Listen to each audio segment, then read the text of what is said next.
भक्त बंधुओं, क्या आपको पता है कि कई बार हमारे जीवन में जो परेशानी, जो रुकावटें या जो बेवजह का तनाव आता है, वो इसलिए नहीं कि भगवान हमें दंड दे रहे हैं, बल्कि इसलिए कि हमारा मन ईश्वर से दूर हो गया है। गरुड़ पुराण में कहा गया है कि इस कथा को अधूरा सुनना सबसे बड़ा पाप है।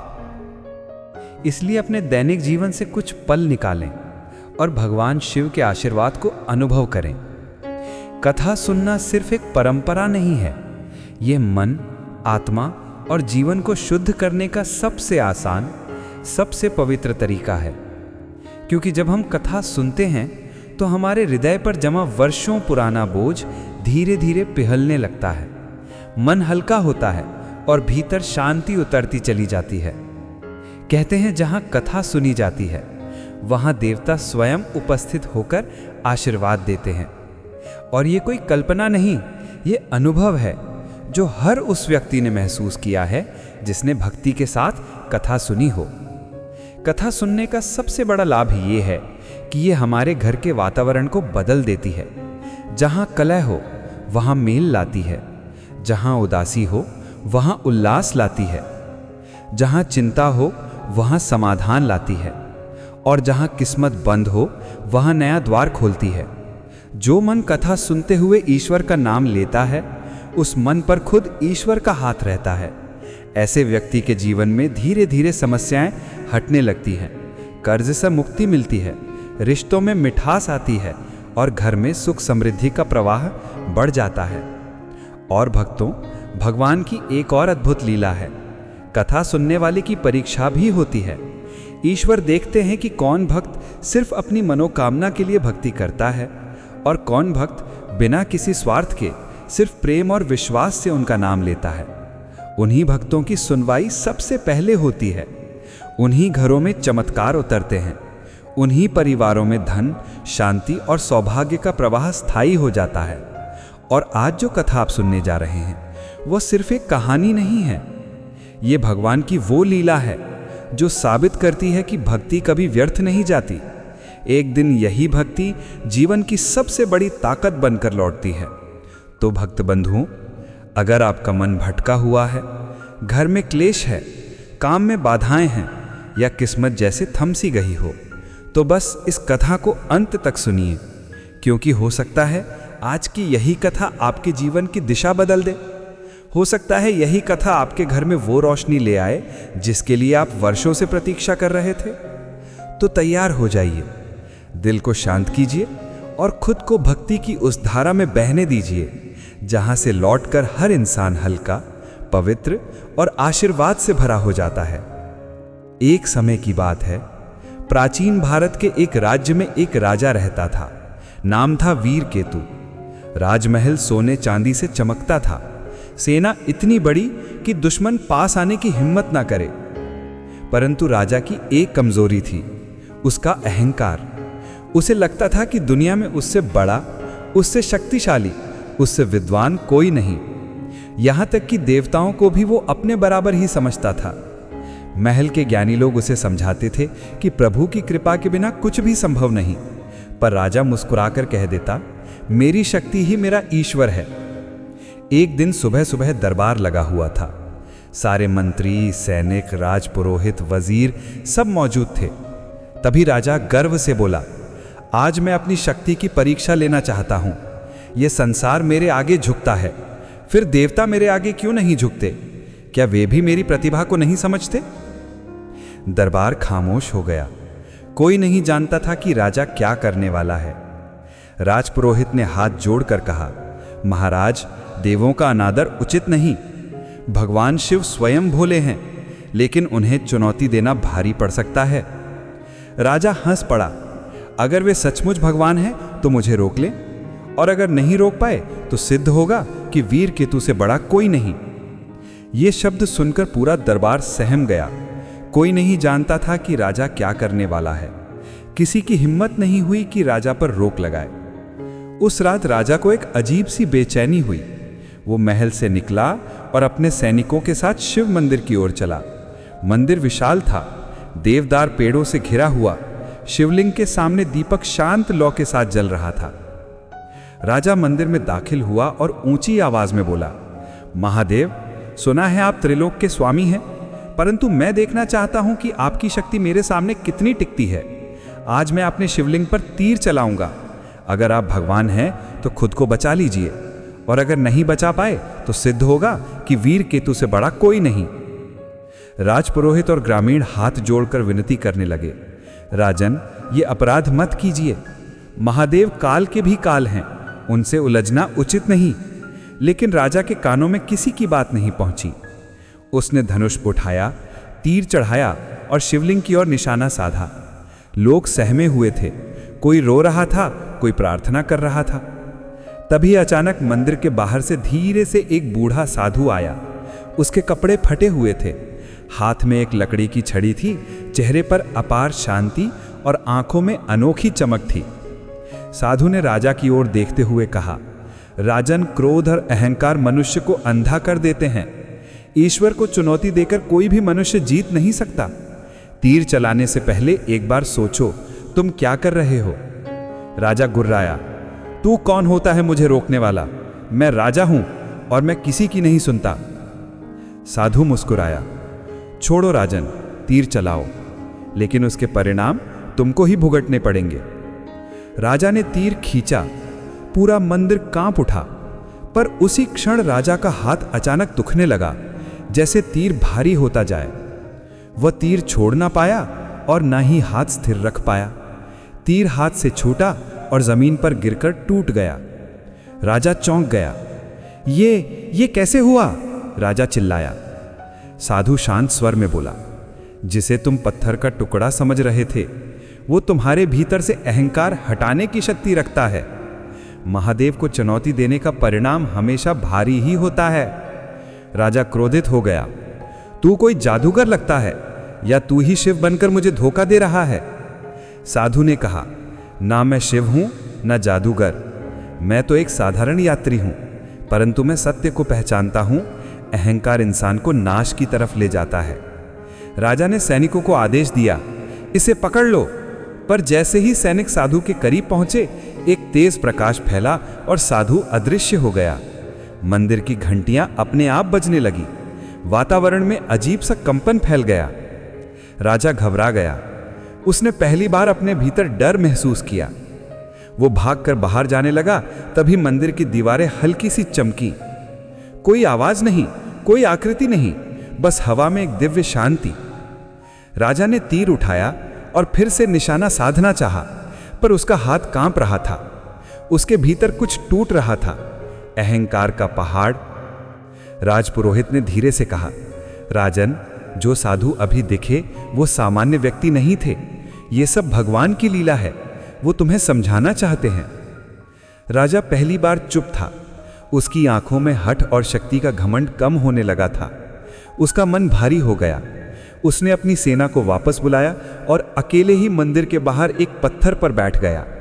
रात के सन्नाटे में वो सोचता रहा कि क्या सचमुच कोई अदृश्य शक्ति है? क्या भगवान को चुनौती देना गलती थी? उस साधु की आंखों में जो शांति थी वो किसी सामान्य मनुष्य की नहीं हो सकती। उधर देवलोक में भगवान शिव मंद मंद मुस्कुरा रहे थे। पार्वती ने पूछा, महादेव, आपने उस राजा की परीक्षा क्यों ली? शिव बोले, क्योंकि यदि अहंकार को समय रहते नहीं तोड़ा जाए तो वो मनुष्य को विनाश की ओर ले जाता है। मैं उसे दंड नहीं देना चाहता, केवल सही मार्ग दिखाना चाहता हूं। पार्वती ने कहा, तो क्या वो समझ जाएगा? शिव ने उत्तर दिया, हाँ, पर उसकी परीक्षा अभी पूरी नहीं हुई। उधर पृथ्वी पर राजा रात भर मंदिर के पास बैठा रहा। अचानक उसे लगा मानो किसी ने उसका नाम पुकारा हो, वीर केतु। उसने आसपास देखा, कोई नहीं था। फिर वही आवाज, राजन, तुमने भगवान को चुनौती दी, पर भगवान ने तुम्हें बचाया। ये उनकी करुणा है, कमजोरी नहीं। राजा के शरीर में सिहरन दौड़ गई। उसने कांपती आवाज में कहा, कौन बोल रहा है?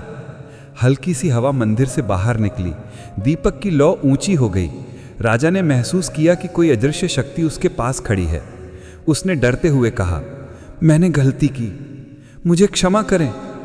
परंतु अभी भी शिव प्रकट नहीं हुए थे, क्योंकि ये केवल शुरुआत थी। राजा का दिल अभी पूरी तरह नहीं पिघला था। उसे बदलने के लिए अभी और घटनाएं घटने वाली थीं। राजा बीरकेतु सारी रात मंदिर के बाहर बैठा रहा। नींद उसे आई नहीं, लेकिन बेचैनी जरूर आई, जैसे कोई उसका मन बार बार झकझोर रहा हो। वो खुद समझ नहीं पा रहा था कि क्यों, लेकिन जिस साधु ने उसे रोका था, उसकी शांत आंखें अब भी उसके मन में घूम रही थीं। वो पहली बार खुद को कमजोर महसूस कर रहा था, जैसे कोई भारी बोझ उसके भीतर जमा हो गया हो। सूरज धीरे धीरे उगा, मंदिर की घंटियां अपने आप बज उठीं और हवा में चंदन की खुशबू फैल गई। सुबह होते ही गांव के लोग पूजा करने आए और राजा को मंदिर के बाहर बैठा देख पहले तो डर गए कि कहीं वो फिर कोई अनर्थ ना कर दे।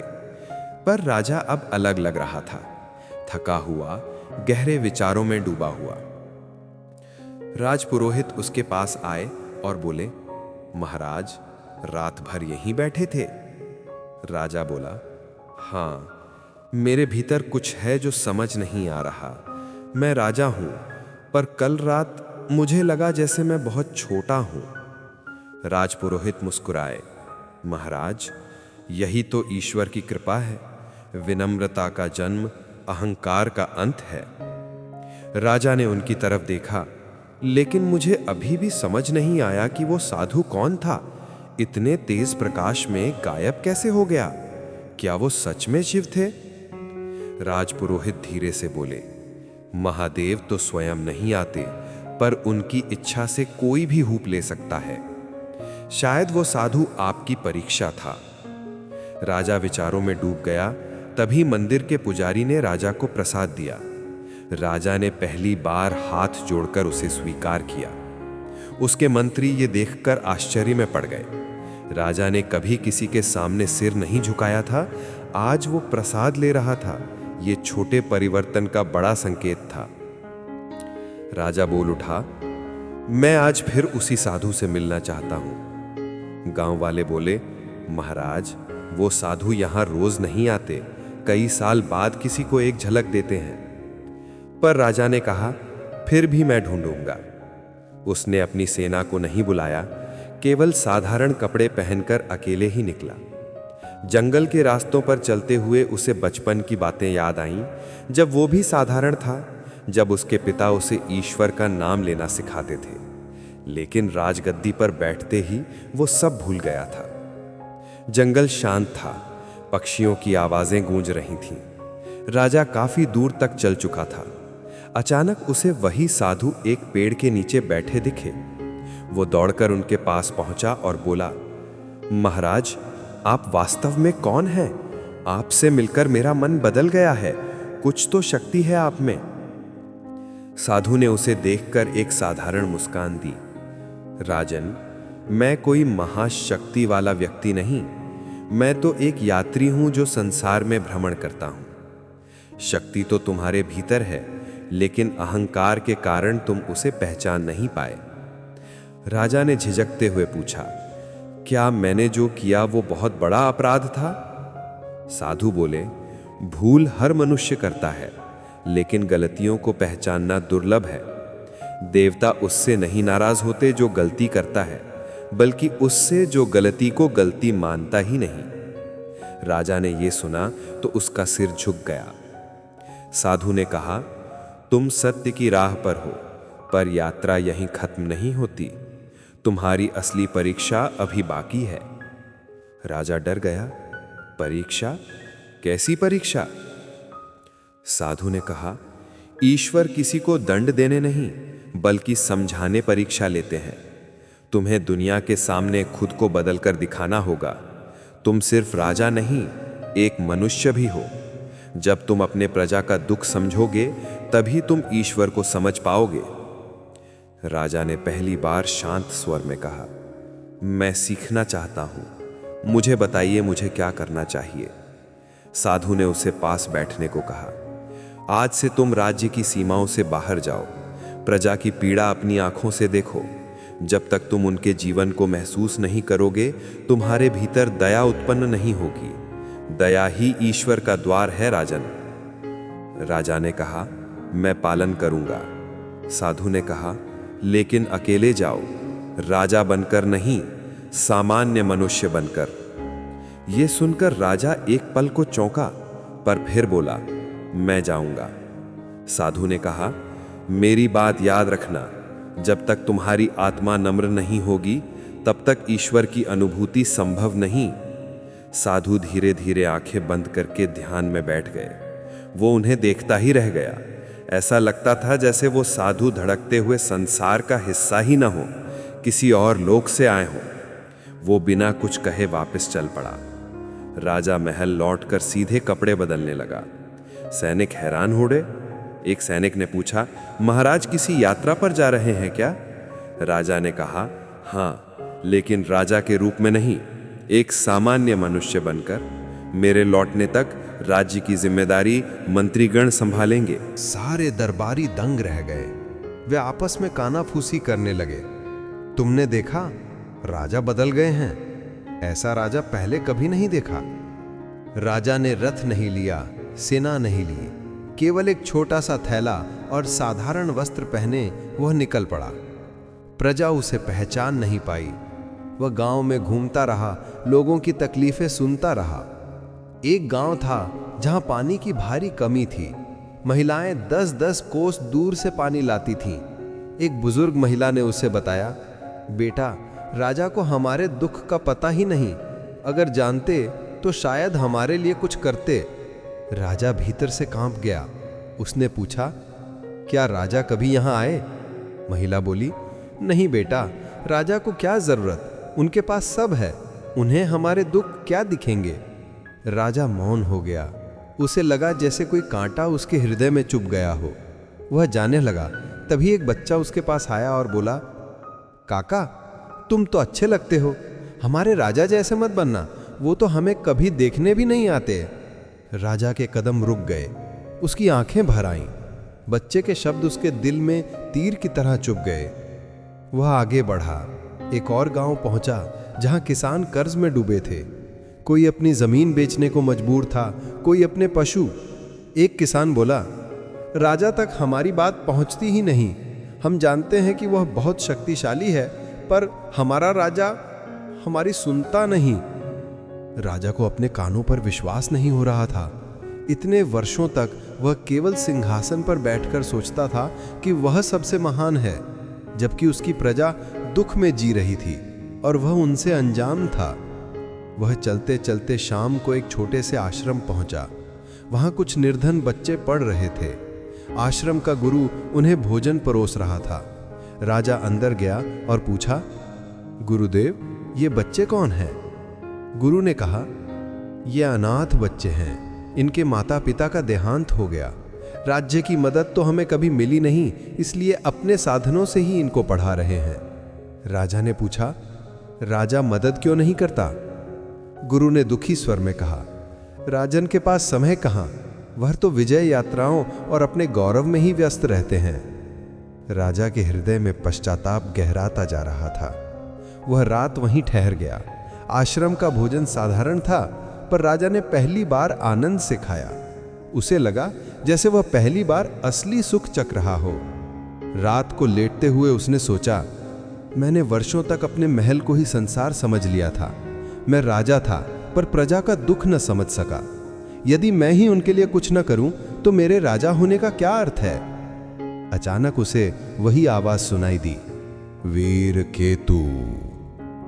इस बार आवाज साफ और गहरी थी। तुम बदल रहे हो, तुम्हारी आत्मा जाग रही है, पर परीक्षा अभी बाकी है। राजा उठकर बैठ गया। कौन है? कहां है आप? सामने आइए। हवा तेज हुई, पत्ते उड़ने लगे, दिए की लौ ऊंची हो गई। राजा कांप उठा। आवाज ने कहा, जब अहंकार खत्म होगा तब मैं स्वयं प्रकट हो जाऊंगा। तुम्हें कल एक और सत्य देखना है। तैयार रहना, क्योंकि वह तुम्हें और विनम्र बनाएगा। आवाज गायब हो गई। राजा बेचैन हो गया। उसे समझ नहीं आ रहा था कि कल क्या होने वाला है। सुबह वह फिर आगे चला। थोड़ी दूर जाकर उसने देखा सैनिक कुछ गरीबों से कर वसूल रहे थे। एक बूढ़ा आदमी रोकर कह रहा था, मुझे 1 दिन की मोहलत दे दो, अभी घर में कुछ नहीं है। पर सैनिक ने उसकी एकमात्र बकरी छीन ली। बूढ़ा आदमी जमीन पर बैठकर रोने लगा। राजा ये देखकर कांप गया। वह दौड़कर सैनिकों के सामने गया और बोला, ये क्या कर रहे हो? सैनिक बोले, राजकर वसूल रहे हैं, आदेश राजा का है। राजा ने कहा, और गरीब आदमी से पशु छीन लेना राजधर्म है क्या?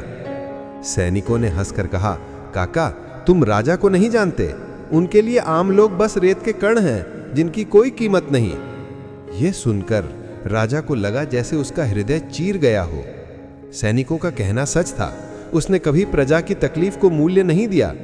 वह केवल अपनी ताकत का प्रदर्शन चाहता था। राजा ने कहा, बकरी वापस करो। सैनिक बोले, क्यों, तुम कौन होते हो आदेश देने वाले? राजा ने कहा, एक मनुष्य जो दूसरे की तकलीफ देखकर चुप नहीं रह सकता। सैनिकों ने उसका मजाक उड़ाया।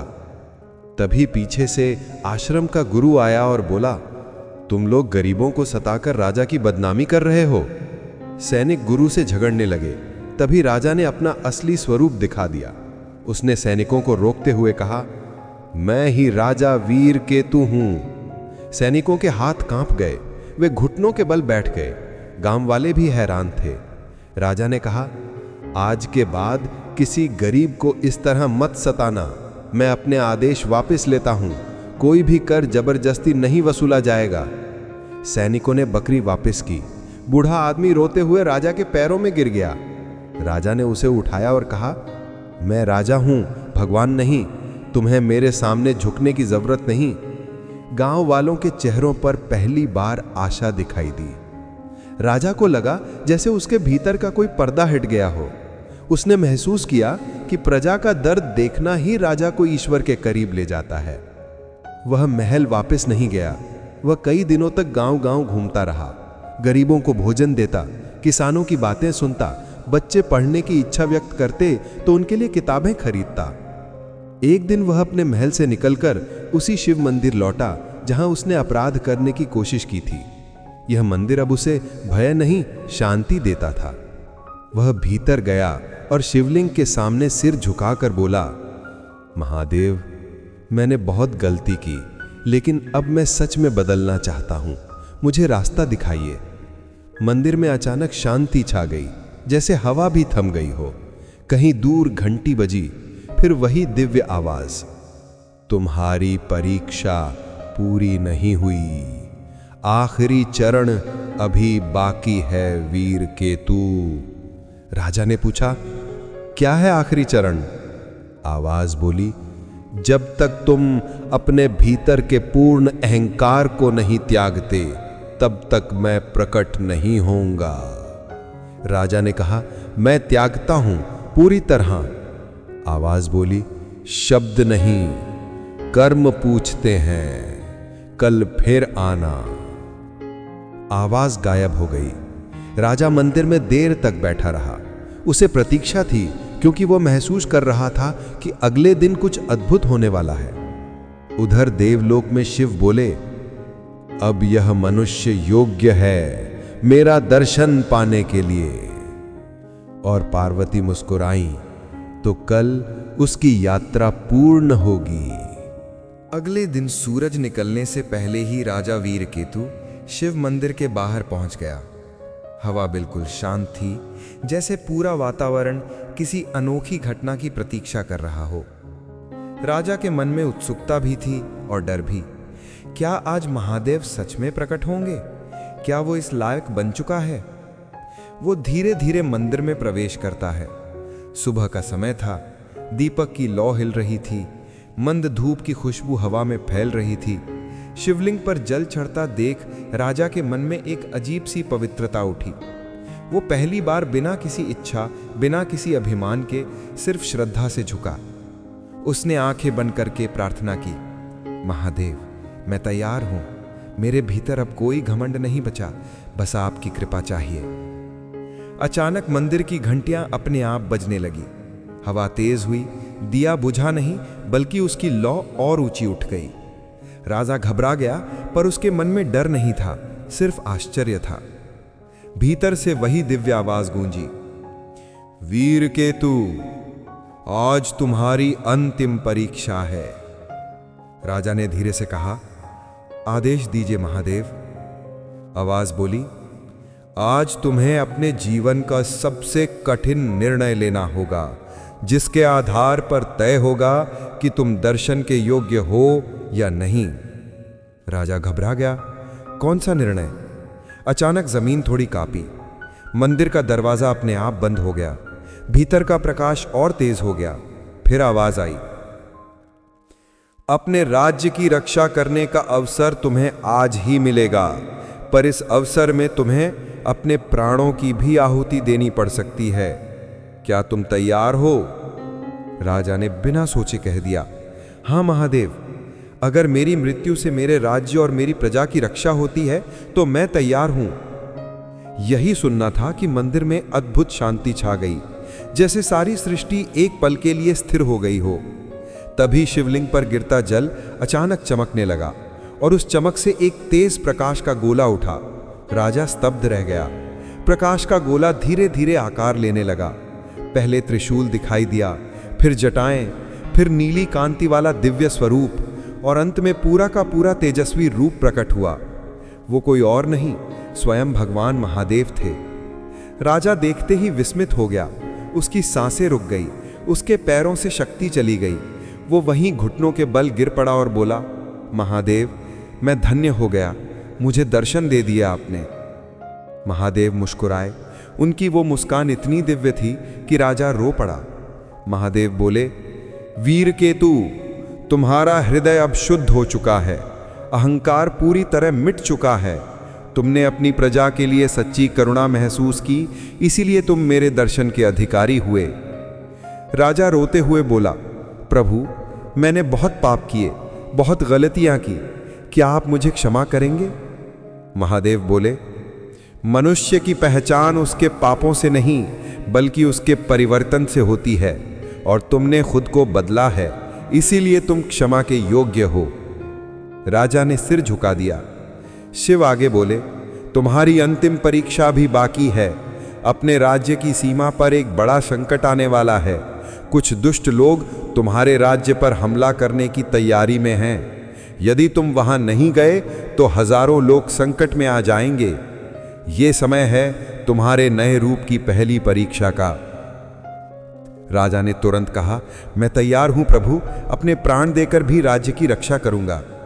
शिव बोले, यही तुम्हारी विजय है।